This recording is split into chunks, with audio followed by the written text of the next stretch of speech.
Ok. Hola, buenas tardes. El día de hoy vamos a tratar patología de la vía biliar 1. Mi nombre es Niña Bevarina Carrillo González, soy residente de primer grado de imagenología diagnóstica y terapéutica. Y los temas a tratar el día de hoy son vesícula en porcelana, colangitis esclerosante primaria, biloma, trauma biliar y colangitis post-quimioterapia. Vamos a iniciar con el tema vesícula de porcelana. Esta se refiere a una extensa incrustación de calcio en la pared de la vesícula biliar.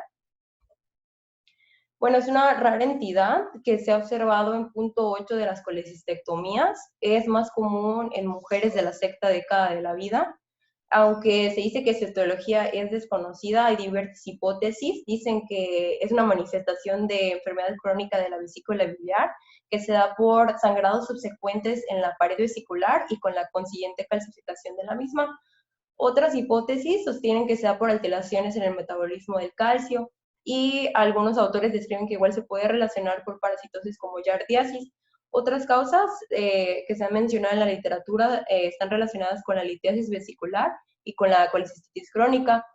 Usualmente los pacientes son asintomáticos y estos son hallazgos incidentales que se dan en los métodos de imagen, como por ejemplo en esta que es una reconstrucción en 3D, donde se puede observar la vesícula biliar completamente calcificada. Bueno, en cuanto a la radiografía, podemos ver en este ejemplo que es una magnificación de una radiografía de abdomen y pelvis. En lo valorable de tejidos blandos no vemos alteraciones. En cuanto a las estructuras óseas, podemos ver que hay disminución de la radiodensidad de manera generalizada. Y hacia hipocondrio derecho podemos ver que hay una imagen piriforme, con pared fina, radiopaca, debido a una calcificación, y su centro está radiolúcido. Esto en relación a una vesícula en porcelana. La siguiente imagen es un ultrasonido en escala de grises realizado con transductor convexo, orientado hacia hipocondrio derecho. Se puede observar que la pared de la vesícula presenta una importante sombra acústica posterior que impide delimitar todos los bordes de la misma en relación a una vesícula en porcelana. Bueno, estas imágenes corresponden a un mismo paciente, son dos tomografías, una en corte axial y otra en reconstrucción coronal en fase contrastada. Están en ventana para tejidos blandos. Se observa hacia topografía de vesícula biliar una imagen redondeada, bien definida, de pared bien definida, está hiperdensa, tiene un contenido homogéneo, es hipodenso en relación a una vesícula de porcelana. La verdad, los casos en cuanto a estas son escasos. El siguiente tema es la colangitis esclerosante primaria. Esta es una enfermedad colestásica crónica, se caracteriza por inflamación, destrucción y fibrosis de los tejidos de los conductos biliares. Usualmente las vías biliares intrahepáticas más pequeñas se obliteran y en los conductos mayores presentan estenosis irregulares. Finalmente, estos cambios desembocan en cirrosis, hipertensión portal y insuficiencia hepática. Bueno, hay varios tipos de colangitis esclerosante. Nosotros vamos a tomar la primaria, cuya causa es desconocida. Se sugiere una patogenia autoinmune en sujetos con una predisposición genética. Se da la destrucción del epitelio de los pequeños conductos biliares por los linfocitos T citotóxicos. Estos están dirigidos contra antígenos que aún no están caracterizados, pero se ha sugerido que se pueden dar debido a un agente etiológico, como puede ser bacterias, micobacterias o virus que podrían desencadenar este proceso. También hay otras colangitis esclerosantes relacionadas con IgG4 y hay otras que son las secundarias, que están relacionadas a pacientes con el diagnóstico de VIH-Sida, a cirugías previas y a pacientes con isquemia. Bueno, en cuanto a esta enfermedad, como mencionaba el doctor Arturo previamente, está relacionada con patologías autoinmunes, principalmente con la enfermedad inflamatoria intestinal, y también tiene una incidencia aumentada de colangiocarcinoma. En un 70 o un 80% de los pacientes con colangitis esclerosante primaria van a desarrollar enfermedad inflamatoria intestinal, y hasta 87% de estos van a desarrollar colangitis ulcerosa. También está relacionada con hepatitis autoinmune, con síndrome de Sjögren, con tiroiditis de Redel. Esta es una patología, bueno, yo leí varios varias bibliografías que decían que es más común en hombres, otras manejaba que era más común en mujeres, pero predomina la bibliografía que dice que es más común en hombres jóvenes de la cuarta década de la vida, con un promedio de 54 años de edad. En cuanto a la clínica, pues los pacientes son asintomáticos, realmente lo que hace una detección son unas pruebas de función hepática persistentemente elevadas y van a tener un patrón colestásico, o sea, una fosfatasa alcalina y una bilirrubina directa elevadas. En caso de que el paciente presente algún síntoma, va a ser prurito, ictericia, xantomas, fatiga, y en algunos casos se ha demostrado que pueden presentar sangrado de tubo digestivo alto. En cuanto a lo más riesgoso de esta patología, es que el colangiocarcinoma se desarrolla en un 15% de los pacientes con colangitis esclerosante y el cáncer de colon es 10 veces mayor el riesgo en comparación con la población general. ¿Cómo vamos a diagnosticarla nosotros? Bueno, tenemos distintos métodos de imagen, como son el ultrasonido. En este podemos ver cómo está afectado todo el árbol biliar, tanto intrahepático como extrahepático. Y también podemos observar la cirrosis hepática en este método de estudio. Refiere la bibliografía que, a diferencia de otros tipos de cirrosis, en esta podemos encontrar el lóbulo caudado atrofiado, aunque en algunos casos puede igual encontrarse hipertrofiado. En cuanto a la tomografía, podemos ver que hay atrofia segmentaria, puede estar la atrofia o la hipertrofia del lóbulo caudado. En cuanto al lóbulo, al lóbulo atrofiado, siempre va a tener una menor densidad. Y también podemos encontrar múltiples imágenes discontinuas que en relación a la dilatación de los conductos biliares. Bueno, ya sabemos que la CEPRE ha sido tradicionalmente el estándar de oro en cuanto a la representación del árbol biliar, y en este caso pues nos ofrece la posibilidad de realizar una colangioplastía en caso de ser necesario. Y bueno, pero en la práctica es más común la colangiopancreatorresonancia, se utiliza más debido a que no es invasiva y pues igual se puede visualizar toda la vía biliar en los pacientes y así encontrar las múltiples estenosis, la dilatación de la vía biliar o la distorsión del árbol biliar. Las siguientes imágenes son, bueno, la primera es una imagen de un ultrasonido endoscópico, está en escala de grises.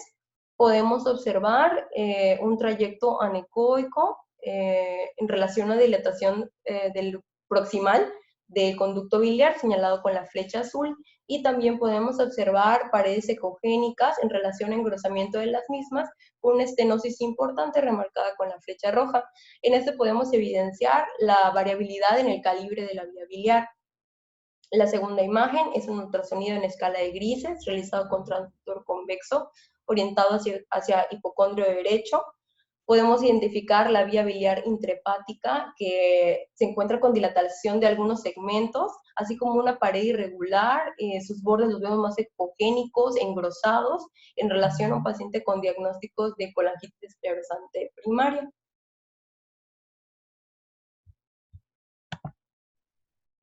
Estas son dos imágenes que pertenecen al mismo paciente, son de un ultrasonido orientado hacia hipocondrio derecho en escala de grises, realizado con transductor convexo, tras aplicación Doppler Color. No se observa señal en los trayectos hipoecoicos, ya que estos corresponden a una vía biliar marcadamente dilatada. De igual manera, podemos ver que las paredes se encuentran engrosadas, esto en relación a un paciente con colangitis esclerosante primaria. En cuanto a la tomografía, estas son dos imágenes que pertenecen al mismo paciente, están en cortes axial, es un corte axial en ambas, en fase simple, en ventana para tejidos blandos. Podemos observar que la vía biliar se encuentra dilatada, pero igual también podemos observar múltiples imágenes de morfología ovalada, de bordes parcialmente definidos, en relación a cálculos en los conductos biliares. Este paciente tenía diagnóstico de colangitis esclerosante primaria y también de hepatolitiasis. En cuanto a esta imagen, es una resonancia magnética, es un corte axial en T1 contraste, con saturación grasa. Podemos observar una dilatación importante de los conductos biliares, principalmente en el lóbulo hepático derecho. y pues podemos ver que el resto de las estructuras se encuentran sin alteraciones. Esto en relación a un paciente con diagnóstico de colangitis esclerosante primaria. Estas dos son del mismo paciente, son dos imágenes de resonancia magnética en T2, en reconstrucciones coronales. Podemos identificar tenemos varios hallazgos. En primera, el lóbulo hepático izquierdo está muy pequeño y contiene conductos biliares periféricos dilatados con una configuración irregular. La bibliografía lo describe como en collar de cuentas. Igual podemos observar una dilatación difusa, bueno, sí, una dilatación del conducto biliar común. Comenta el pie de página que el paciente estaba post-colecistectomía, entonces la dilatación pues sí se puede deber a la operación. Hay que recordar que si tuviéramos la medida, post-colecistectomía sería normal menor a 10 milímetros, pero mayor a esto sí sería patológico. También podemos encontrar una estenosis moderada del conducto hepático izquierdo en la bifurcación y también escaso líquido libre alrededor del hígado. Estas resonancias corresponden a un paciente masculino de 74 años de edad con el diagnóstico de colangitis esclerosante primaria. Bueno, la siguiente imagen es una colangioresonancia. ¿Qué es lo importante de esta modalidad? Que podemos ver las estenosis multifocales, o sea, en parches de los conductos biliares intrahepáticos, y podemos ver que se intercalan con segmentos normales. Entonces, a estos hallazgos los podemos definir en árbol podado y en brotes. Bueno, cuando hablamos de biloma y trauma biliar, son imágenes, pues a veces que se solapan una con la otra, ¿no? Primero voy a hablar sobre el biloma, sobre las acumulaciones, y posteriormente voy a hablar del trauma biliar. Entonces, como les comentaba, el biloma son las acumulaciones extrabiliares de bilis, y muchos autores lo han utilizado exclusivamente para definir las colecciones de bilis intrahepáticas, pero también se puede referir a otras colecciones de bilis que están organizadas en la cavidad abdominal. Y en dado caso que nos refiramos hacia una fuga biliar libre hacia el peritoneo, podemos definirlo como poleperitoneo, pero no es tan común el término. Bueno, el 70% de los bilomas se va a localizar en el cuadrante superior derecho, mientras que el 30% restante se va a desarrollar en el cuadrante superior izquierdo. Un biloma puede aislarse o también puede presentar una fuga de bilis activa. Usualmente los pacientes son asintomáticos y podemos encontrar el biloma por los hallazgos en imagen. Usualmente su etiología, algunos pueden ser espontáneos, que se asocian a litos. Algunos pueden ser por trauma, por instrumentación, por quimioembolizaciones, inyecciones percutáneas de alcohol o ablación por microondas. También se puede deber a drenajes percutáneos y posquirúrgicos. Cuando estamos ante la sospecha de un biloma, hay que confirmar la presencia de una fuga de bilis, porque esto puede ocasionar una peritonitis.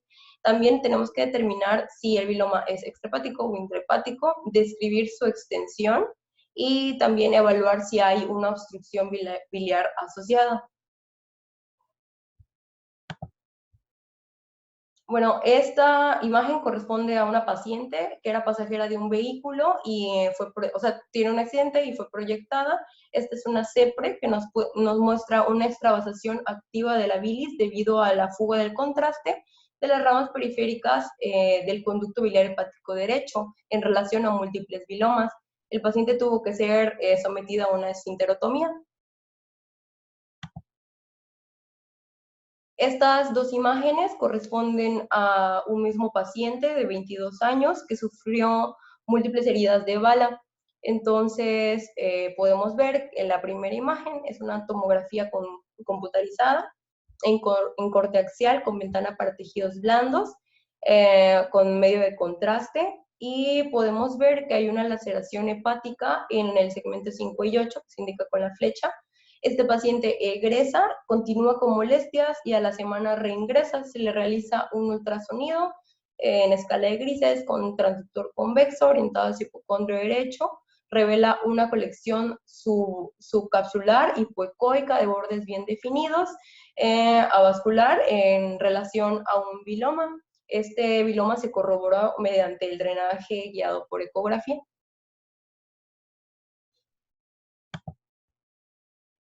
Bueno, en esto tenemos una secuencia de 3 imágenes. Hay que recordar primero que para la tomografía el líquido, la bilis, es similar a la atenuación del agua y usualmente suele acumularse en el cuadrante superior derecho, pero también puede tener fugas biliares hacia otro órgano. Entonces tenemos esta tomografía en corte axial, en ventana para tejidos blandos. Se muestra dentro del hígado una imagen redondeada de bordes bien definidos, con interior el líquido de atenuación agua, y llama la atención que tiene esta densidad similar al aire. Entonces, posteriormente se realiza un drenaje con catéter Pittil y se aplica medio de contraste para ver por qué la vía biliar tiene densidad aire, y se corrobora la presencia de un viloma con drenaje hacia colon.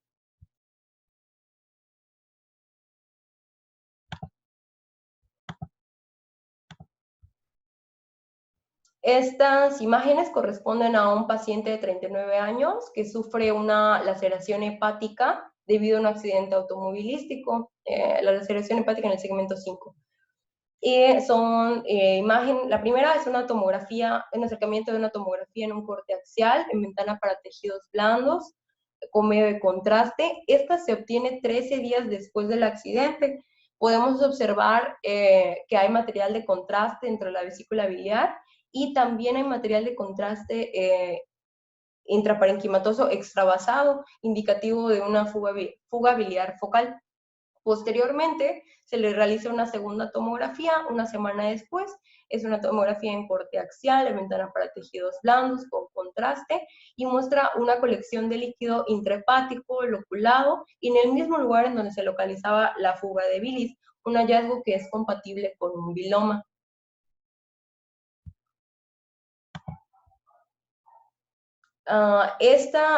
Vamos a hablar un poco sobre la resonancia. Bueno, el líquido biliar en la resonancia muestra una intensidad de señal variable para las imágenes ponderadas en T1, y lo vamos a ver con una intensidad de señal alta en T2.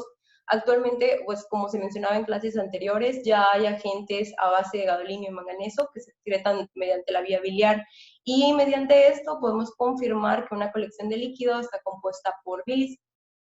Bueno, en la primera imagen tenemos una tomografía en reconstrucción sagital. Se aprecia una colección retroperitoneal de baja densidad, señalada con el asterisco. Esta se extiende desde la región hepática posterior, y comentaba el pie de página que igual se extendía hasta alcanzar la región inguinal. Entonces se le realiza una resonancia magnética a este paciente, y tenemos la resonancia magnética en corte axial ponderada en T2 con saturación grasa, en la cual se observa la vesícula retraída con un gran lito que ocupa prácticamente todo el cuerpo y fondo. También podemos ver, señalado con el asterisco, cómo se ocupa el espacio retroperitoneal por bilis. En este caso es un viloma retroperitoneal con extensión de bilis al escroto, secundaria a una lesión espontánea de la vía biliar por coledocolitiasis. Entonces, como vimos, gran parte de los bilomas se dan por un trauma biliar, aunque no todo trauma biliar va a desencadenar en un biloma. Entonces, el trauma biliar lo vamos a definir como una lesión del conducto biliar, y lo primero que vamos a hacer es determinar su etiología. Se puede dar por traumatismos contusos o penetrantes. Una gran parte de los traumatismos de la vía biliar se va a deber a iatrogenia debido a colecistectomías, a biopsias hepáticas, a colocaciones de catéter, a cirugías del abdomen superior, a quimioembolización de la arteria hepática, y en algunos casos a trasplante hepático. Bueno, también hay que identificar su localización. Primero hay que ver si usualmente dicen cuando es traumático por accidente, se va a ubicar en el colédoco o en el conducto hepático, y si es postoperatorio, lo podemos encontrar en el conducto hepático común o en el hilo hepático. También hay que identificar si el trauma biliar es focal o es difuso. si hay estenosis o hay obstrucciones, y también si se encuentran fístulas. Las fístulas pueden ser internas hacia duodeno, colon o bronquios, y también externas que drenan hacia la piel. En algunas otras van a ser biliovasculares, hacia la vena porta, la arteria hepática y venas hepáticas. En cuanto a la clínica, pues hay un retraso en la aparición de los síntomas. Lo que nos comentaba la bibliografía, puede tardar entre una semana en empezar con síntomas, puede tardar meses en algunos pacientes hasta años. En dado caso de tener algún síntoma, se va a presentar como una colangitis, con fiebre ictericia y dolor abdominal. En dado caso de que se presente una hemobilia, pueden aparecer hemorragias digestivas, cólico biliar o ictericia. Y en cuanto a los laboratorios, pues van a haber niveles séricos excesivamente altos de bilirrubina directa y moderada elevación de enzimas hepáticas.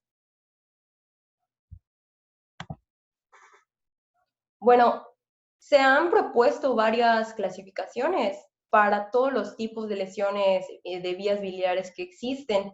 Yo les voy a presentar tres. La primera es la clasificación de Bismuth, que propone una clasificación anatómica de la estenosis posoperatoria de la vía biliar de acuerdo al nivel que se producen. Entonces, la tipo 1, vamos a ver cómo es que es una lesión de la vía biliar inferior. El conducto hepático sano es superior a 2 centímetros. El tipo 2 es una lesión de estenosis con menos de 2 centímetros de vía biliar sana. La tipo 3 se encuentra en la confluencia biliar. En esta puede estar ausente el conducto hepático común, pero se mantiene la comunicación entre derecha e izquierda. En la tipo 4, la lesión afecta la confluencia. Y la 5 es cuando la lesión afecta las ramas de distribución anómala de los segmentos derechos. Esa es como que una de las más utilizadas.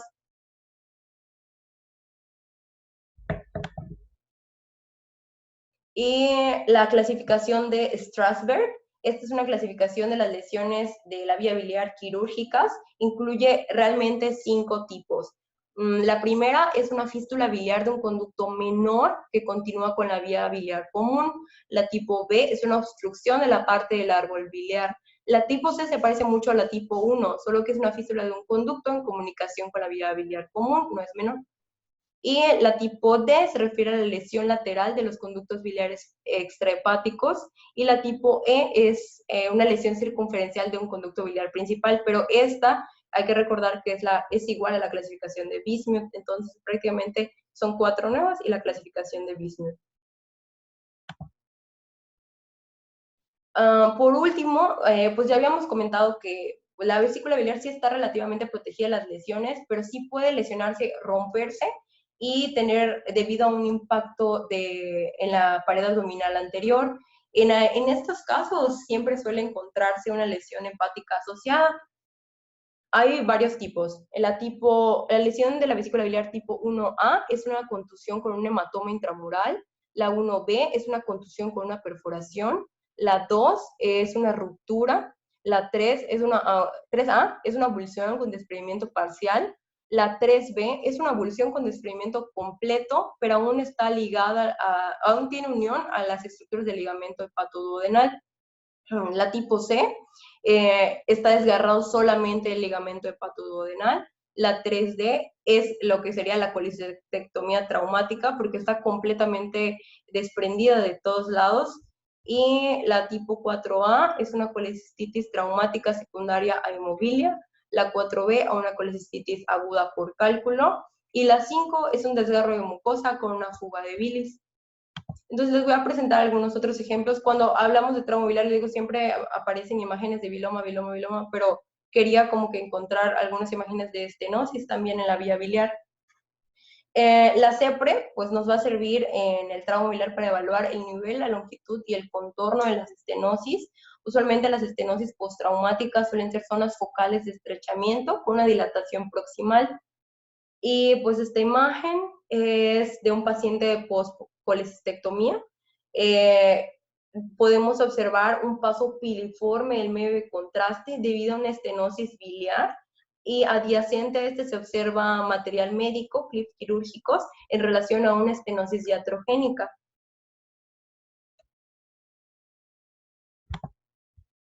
Esta otra imagen corresponde a un paciente de 68 años que fue sometido a colecistitis laparoscópica que tuvo que convertirse abierta debido a adherencias. Podemos ver que es una CEPRE que ayuda a confirmar la fuga de bilis activa debido a la extravasación del medio de contraste de una rama del conducto hepático derecho, y posteriormente pues el paciente tuvo que ser reintervenido.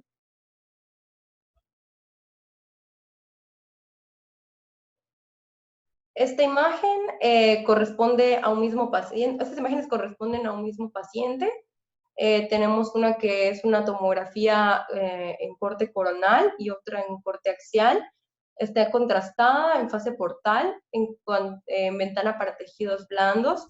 Podemos ver que existe un líquido libre de gran volumen en toda la cavidad peritoneal. El pie de página nos refería que tenía de 4 a 6 UHs.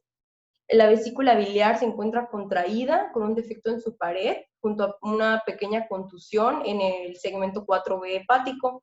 Y esto en relación a una laceración de la vesícula biliar.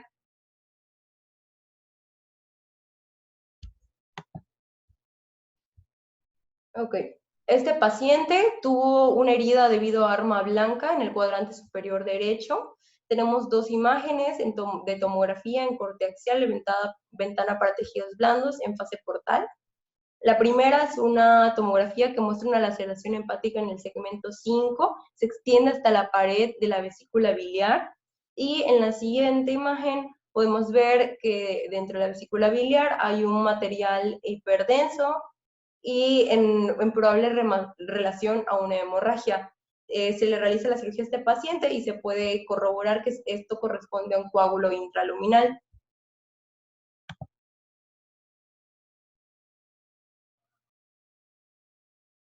Estas imágenes corresponden a una mujer que estuvo involucrada en un accidente automovilístico. Se sospechaba fuga de bilis intraperitoneal, por lo tanto se realizan dos estudios. La primera es una imagen de tomografía en corte axial, en ventana para tejidos blandos, en fase contrastada. Se obtiene al momento del ingreso, se observa una laceración en el lóbulo hepático derecho en el segmento 6, y posteriormente se le realiza 3 días después una gamografía hepatobiliar y revela fuga intraperitoneal activa debido al radiotrazador que se extiende hacia el canal paretocólico derecho y también hacia el cuadrante superior izquierdo.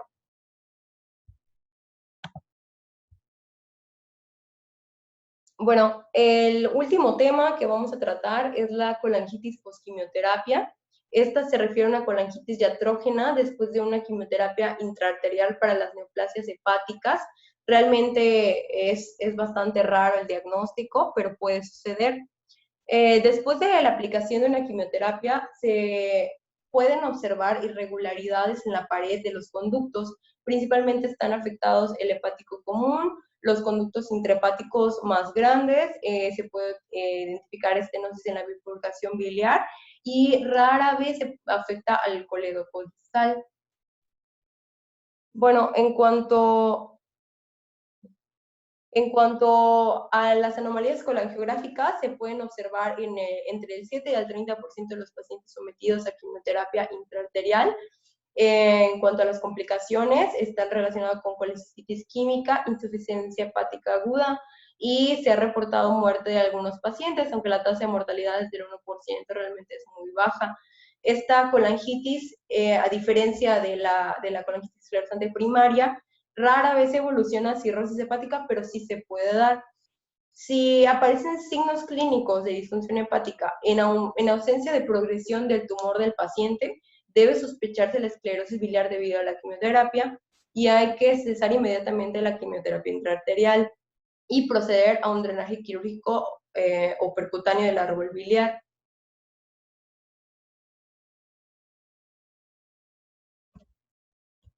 Bueno, en cuanto a los hallazgos, la CEPRE pues, nos van a ayudar para identificar las irregularidades en las paredes de los conductos, hasta identificar igual la obliteración de la luz. También podemos utilizar la tomografía o la resonancia para diferenciar la colangitis de una compresión extrínseca, ya sea de tumores o adenopatías en el paciente oncológico. Y también, por último, la colangioresonancia, que es más utilizada o que comentan que se puede utilizar también, nos puede ayudar a evaluar la estenosis segmentaria y muestra la vía biliar intrahepática dilatada.